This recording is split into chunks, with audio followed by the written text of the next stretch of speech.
Everyone, कैसे हो आप सभी लोग। आप सभी का बहुत बहुत स्वागत है हमारे चैनल रुपेश ऑन ड्यूटी पे। तो आज की इस वीडियो में हम आपके लिए लेकर आए हैं 9 मई शिफ्ट 1 के पार्ट 2। जो हमने पार्ट 1 में आपको क्वेश्चन कराए थे 1 to 15 क्वेश्चन, एग्जैक्ट क्वेश्चन कराए थे जो 9 मई को शिफ्ट 1 में पूछा गया था RRB NTPC में। तो ये वीडियो पार्ट 2 है। यहाँ पर हम 16 से 30 क्वेश्चन को करने वाले हैं। तो वीडियो पसंद आती है तो वीडियो को लाइक करके चैनल को सब्सक्राइब कीजिएगा और कमेंट सेक्शन में बताइएगा कि आपकी तैयारी कितनी हुई और आपको हमसे कौन से हेल्प चाहिए ताकि हम आपको वो प्रोवाइड कर पाए। ठीक है, तो चलिए फटाफट से वीडियो को स्टार्ट करते हैं। यहाँ पर क्वेश्चन नंबर 16 बोल रहा है पहली लोक अदालत का आयोजन कब और कहाँ हुआ था। When and where was the first Lok Adalat organised. ठीक है, तो इसका करेक्ट ऑप्शन हो जाएगा option number B, that is 1982 में गुजरात में। अब गुजरात में कहाँ पे, तो ऊना में। ठीक है, तो जो भारत की पहली लोक अदालत है बेसिकली वो 14 मार्च 1982, ठीक है, को गुजरात के ऊना में आयोजित की गई थी। जिसका मेन पर्सपेक्टिव क्या था, उद्देश्य क्या था, तो न्याय को सरल बनाना। ठीक है, ये जो भी न्याय होती है उसको हम सिंपल वे में कैसे कर सकते हैं। ठीक है, न्याय को सरल बनाना और इसके साथ ही क्या था, सस्ता और शीघ्र बनाना। हम सभी जानते हैं जितने भी न्यायिक कार्य होते हैं, अदालत वाला जो काम होता है बहुत लेट से होता है। तो इस वजह से ये पहली लोक अदालत बनाई गई थी जिसका उद्देश्य था न्याय को सरल बनाना, सस्ता बनाना और शीघ्र बनाना। ठीक है, तो इसका करेक्ट ऑप्शन हो जाएगा ऑप्शन नंबर बी। ओके, बढ़ते हैं नेक्स्ट क्वेश्चन की तरफ। नेक्स्ट क्वेश्चन है कार्य ऋणात्मक नेगेटिव कब होता है, when is work negative. Okay, तो हम सभी जानते हैं इसका करेक्ट ऑप्शन हो जाएगा option number C, that is between 90 to 180 degree, 90 degree से 180 डिग्री के बीच। ठीक है, अब चलिए जानते हैं कैसे। जब बल और विस्थापन के बीच कोण 90 डिग्री से 120 डिग्री के बीच होता है तब हमारा जो वर्क होता है वो निगेटिव आता है। ठीक है, क्यों आता है, क्योंकि जो कॉस थीटा का मान होता है वो नेगेटिव हो जाता है। ठीक है, ओके, तो अब हम समझते हैं ऐसा क्यों होता है। ठीक है, तो हम सभी जानते हैं, ठीक है, वर्क का जो फॉर्मूला होता है, work is equal to F into S into cos theta होता है। राइट, कॉस थीटा होता है, जहाँ पर F क्या है, बल है, जहाँ पर S क्या है, विस्थापन है, थीटा क्या है, बेसिकली बल और विस्थापन के बीच का कोण होता है। ठीक है, और W तो हम सभी जान रहे हैं हमारा कार्य होता है जो हम वर्क करते हैं। ठीक है, तो यहाँ पर त्रिकोणमितीय ट्रिग्नोमेट्री रूल्स के अनुसार अगर हम बात करें तो 90 डिग्री से 180 डिग्री के बीच, 90 डिग्री से 180 डिग्री के बीच जो उसका वैल्यू होता है हमेशा नेगेटिव होता है। ठीक है, तो एग्जाम्पल के लिए अगर हम cos 180 डिग्री लेते हैं तो उसका वैल्यू कितना आ जाएगा, -1 आ जाएगा। ठीक है, तो इसलिए वर्क जो होता है वो नेगेटिव में होता है। ठीक है, ओके, बढ़ते हैं नेक्स्ट क्वेश्चन की तरफ। नेक्स्ट क्वेश्चन बोल रहा है 10 की घात, यहाँ पर ये चीज़ है 10 की घात -9 और 10 to the power -9 के लिए सही उपसर्ग प्रीफिक्स क्या है। What is the correct prefix for 10 to the power -9। Okay, तो इसका करेक्ट ऑप्शन हो जाएगा option number C, that is nano. अब चलिए समझते हैं कैसे। हम सभी जानते हैं SI यूनिट में नैनो जो होता है, नैनो की अगर मैं बात करूं तो नैनो होता है 10 to the power -9। ठीक है, और ये 10 to the power -9 नहीं पूछा है तो यहाँ पर तो नैनो हो जाएगा। ओके, तो करेक्ट ऑप्शन नैनो हो जाएगा। लेकिन अगर मैं मिली की बात करूँ, ऑप्शन नंबर बी मतलब मिली जो है उसमें क्या होता है 10 to the power -3 होता है। एडिशनल हमें इंफॉर्मेशन पता होना चाहिए। माइक्रो में क्या होता है 10 to the power -6 होता है। और अगर मैं बात करूँ जो ऑप्शन नंबर डी है पीको की, तो वो पीको कितना होता है 10 to the power -12 होता है। तो हमें एडिशनल इन्फॉर्मेशन भी लेकर रखना पड़ेगा। ठीक है, तो इसका करेक्ट ऑप्शन क्या हो जाएगा, ऑप्शन नंबर सी। ओके, बढ़ते हैं नेक्स्ट क्वेश्चन की तरफ। नेक्स्ट क्वेश्चन है रक्त में ग्लूकोज का स्तर मुख्य रूप से किसके द्वारा नियंत्रित होता है? Blood glucose level is mainly controlled by which? Okay, इसका करेक्ट ऑप्शन हो जाएगा इंसुलिन। इंसुलिन जो पैनक्रियाज से निकलता है, पैनक्रियाज जिसे हम अग्नाशय बोलते हैं, ठीक है, पैनक्रियाज से निकल रहा होता है, अग्नाशय से निकल रहा होता है। पैनक्रियाज क्या है? एक मिक्स्ड ग्लैंड है जो एंडोक्राइन भी है, एक्सोक्राइन भी है, हार्मोन्स भी सिक्रीट करती है, एंजाइम्स भी सिक्रीट कर रही होती है, ठीक है। तो ये बेसिकली इंसुलिन जो होता है वो पैनक्रियाज से निकल रहा होता है, जो ब्लड में शुगर की मात्रा को, ग्लूकोज की मात्रा को नियंत्रित करता है और सेल में ग्लूकोज के प्रवेश में सहायता करता है, ठीक है।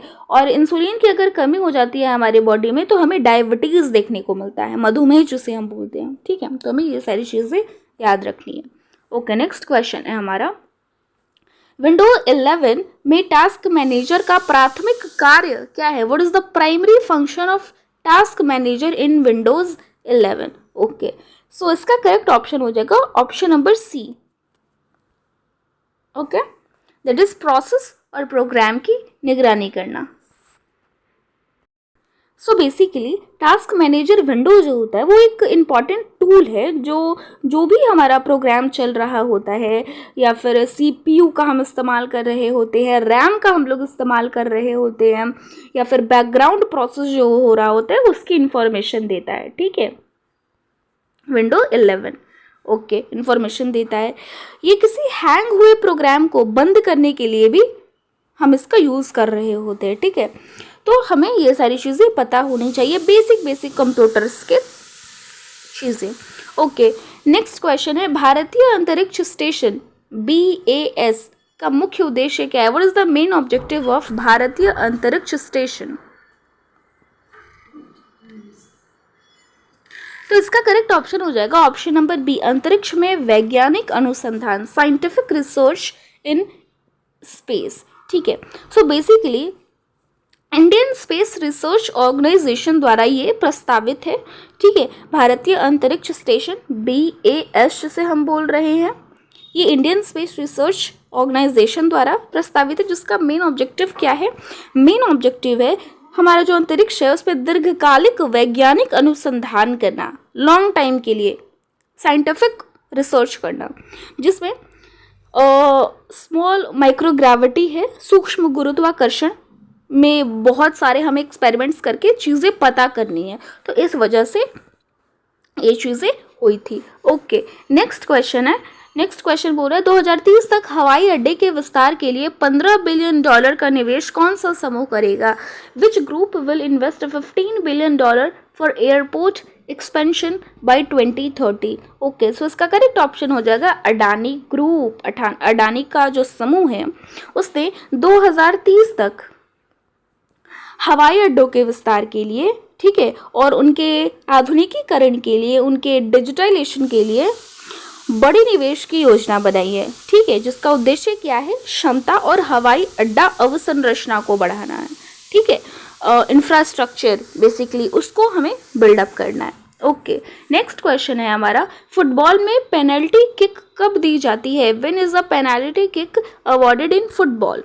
ठीक है, तो इसका करेक्ट ऑप्शन हो जाएगा पेनल्टी क्षेत्र के अंदर फाउल या फिर हैंडबॉल होने पर। Option number B is the correct option, ठीक है। अगर मैं फुटबॉल की बात करूँ तो फुटबॉल में यदि डिफेंडिंग होता है, ठीक है, डिफेंडिंग करने वाला जो टीम का खिलाड़ी होता है अपने पेनल्टी क्षेत्र के अंदर नियमों का उल्लंघन करता है, जैसे फाउल या हैंडबॉल, तो जो अपोजिशन टीम होती है, जो विरोधी टीम होती है, उसको पेनल्टी किक दी जाती है, ठीक है, पेनल्टी किक दी जाती है। ओके, तो इसका करेक्ट ऑप्शन क्या हो जाएगा? Option number B. स्पोर्ट्स की भी हमें थोड़ा बहुत नॉलेज रखनी है। ओके, नेक्स्ट क्वेश्चन है, जनहित याचिका PIL जिसे हम बोलते हैं उसका मेन ऑब्जेक्टिव क्या था? What is the main objective of public interest litigation PIL? तो इसका करेक्ट ऑप्शन हो जाएगा सामाजिक न्याय और कमजोर वर्गों की मदद करना। Option number B, social justice and help weaker section. Okay, so basically जो PIL था उसका मेन ऑब्जेक्टिव था समाज के जो भी कमजोर और वंचित वर्ग हैं, जिन्हें न्याय अच्छे से नहीं मिल पाते, तो उनको न्याय दिलाना है, ठीक है, जिसके माध्यम से कोई भी व्यक्ति जनहित से जुड़े मामलों को न्यायालय के सामने रख सकता है, अपना न्याय ले सकता है। तो ये इसका मेन ऑब्जेक्टिव था PIL का। ओके, नेक्स्ट क्वेश्चन की तरफ बढ़ते हैं। नेक्स्ट क्वेश्चन है यहाँ पर, भारतीय संविधान के अनुच्छेद 1 के अनुसार भारत के राज्य क्षेत्र को कितनी श्रेणियों में बांटा गया है? According to article 1 of Indian constitution, territory of India is divided into how many categories? तो इसका करेक्ट ऑप्शन हो जाएगा option number B, that is 3 क्षेत्रों में बांटा गया है, 3 श्रेणियों में बांटा गया है। ठीक है, तो भारतीय संविधान का जो आर्टिकल 1 है, ठीक है, भारतीय संविधान का, हमारे इंडियन कॉन्स्टिट्यूशन का जो आर्टिकल 1 है, बेसिकली वो क्या बोलता है कि भारत का राज्य क्षेत्र 3 भागों में विभाजित है। कौन कौन सा वो 3 भाग है? अगर मैं बात करूँ तो राज्य, जिसे हम स्टेट बोलते हैं, ठीक है, जिसे हम स्टेट बोलते हैं। ओके, नंबर 2 है यूनियन टेरिटरी, केंद्र शासित प्रदेश, और नंबर 3 है एक्वायर्ड टेरिटरीज, जो भारत द्वारा अर्जित अन्य क्षेत्र है। ठीक है, एक्वायर्ड टेरिटरीज। तो ये 3 श्रेणियों में बांटा गया है। ओके, नेक्स्ट क्वेश्चन की तरफ बढ़ते हैं। नेक्स्ट क्वेश्चन है, पश्चिम भारत में लू किस मौसम में चलती है? तो हम सभी जानते हैं, जितने नॉर्थ बिहार वाले हैं, ठीक है, इन विच सीजन डज लू ब्लो इन वेस्टर्न इंडिया? पश्चिमी वाले में, ठीक है। सो पश्चिम वाला हो या फिर उत्तर पश्चिम वाले हों या फिर बेसिकली उत्तर नदर्न इंडिया वाले हों, सारे इस चीज़ से परेशान रहते हैं और अभी हम परेशान हैं। इसका करेक्ट ऑप्शन हो जाएगा शीत ऋतु, वर्षा ऋतु, ग्रीष्म ऋतु, शरद ऋतु। तो इसका करेक्ट ऑप्शन हो जाएगा ग्रीष्म ऋतु। समर सीजन में लू चलती है। ठीक है, लू जो होती है वो अत्यधिक गर्म और शुष्क हवा होती है, जो उत्तर पश्चिम और पश्चिम भारत पे मई और जून, ठीक है, मई और जून के दौरान चलती है। और कभी कभी तो टेम्परेचर जो होता है वो 45 डिग्री सेल्सियस से भी ज़्यादा हो जाता है। तो हमें ये चीज़ें भी पता होनी चाहिए। ओके, नेक्स्ट क्वेश्चन की तरफ बढ़ते हैं। नेक्स्ट क्वेश्चन बोल रहा है यहाँ पर, जल संरक्षण की सबसे प्रभावी प्रणाली कौन सी है? Which is the most effective system of water conservation? Option है नहर सिंचाई, उसके बाद है फव्वारा सिंचाई, टपक सिंचाई जिसे हम लोग ड्रिप इरिगेशन बोलते हैं, नेक्स्ट है कुआं सिंचाई। तो इसका करेक्ट ऑप्शन हो जाएगा option number C, that is टपक सिंचाई। ठीक है, टपक सिंचाई, ड्रिप इरिगेशन जो है वो बेसिकली पानी जो है वो सीधा पौधों की जड़ में जाता है। ठीक है, पौधों की जड़, पानी वेस्ट नहीं होता है यहाँ पे।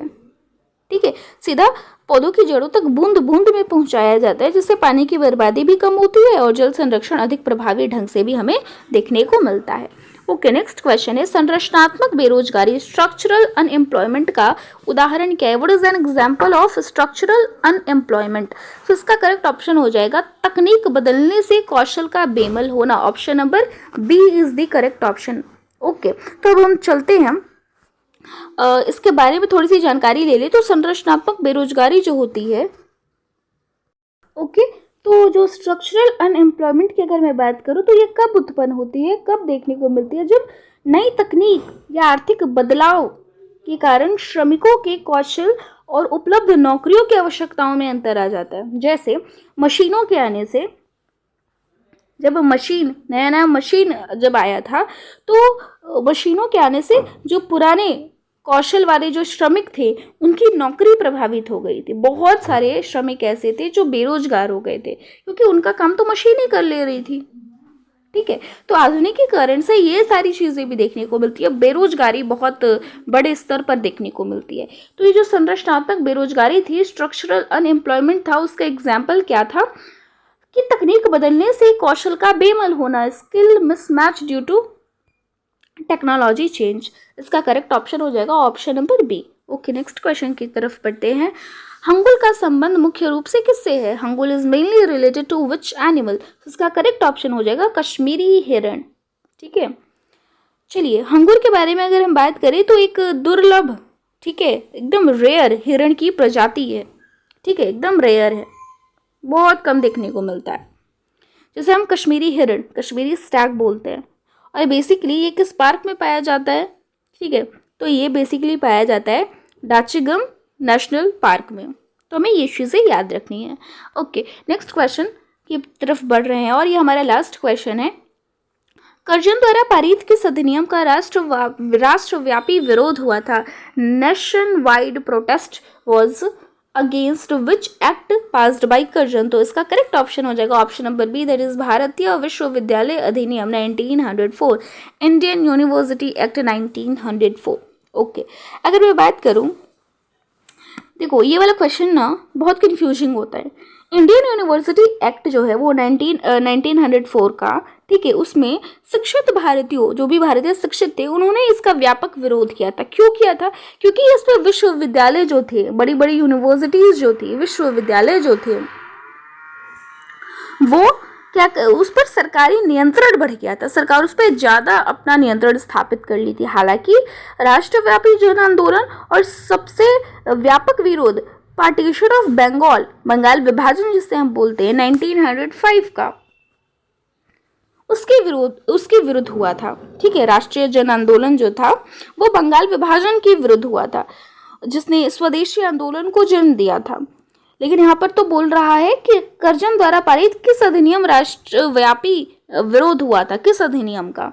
ठीक है, तो यहाँ पर करेक्ट ऑप्शन हो जाएगा भारतीय विश्वविद्यालय अधिनियम 1904 करेक्ट ऑप्शन हो जाएगा। तो यहाँ मैंने आपको इस वीडियो में, इस पार्ट 2 में 16 से लेकर 30 क्वेश्चन कराए हैं, और पार्ट 1 में अगर आप नहीं देखे हो तो जाओ वहाँ देख लो, क्योंकि 9 मई के शिफ्ट 1 में कि मैंने आपको 30 क्वेश्चन करा दिए हैं। पार्ट 1 में 1 to 15 क्वेश्चन हैं, और पार्ट 2 जो ये वीडियो है उसमें 16 to 30 क्वेश्चन है। तो अब आपको इस लेवल की अपनी जो है वो तैयारी करनी है, क्योंकि आपके जो है 13 तारीख वाले को उनका सिटी इंटीमेशन आ चुका है। तो अब आपको रिवीजन पे ज़्यादा फोकस करना है, कोई भी नया एक्स्ट्रा चीज़ें नहीं पढ़नी है। ठीक है, तो अगर वीडियो पसंद आ रहा है तो वीडियो को लाइक करके चैनल को सब्सक्राइब करना, और कमेंट सेक्शन में बताना कि और आपको कौन कौन सी हेल्प चाहिए जो हम प्रोवाइड करा सकते हैं आपको। ठीक है, तो मिलते हैं किसी नेक्स्ट वीडियो में किसी नए टॉपिक के साथ। Till then bye bye.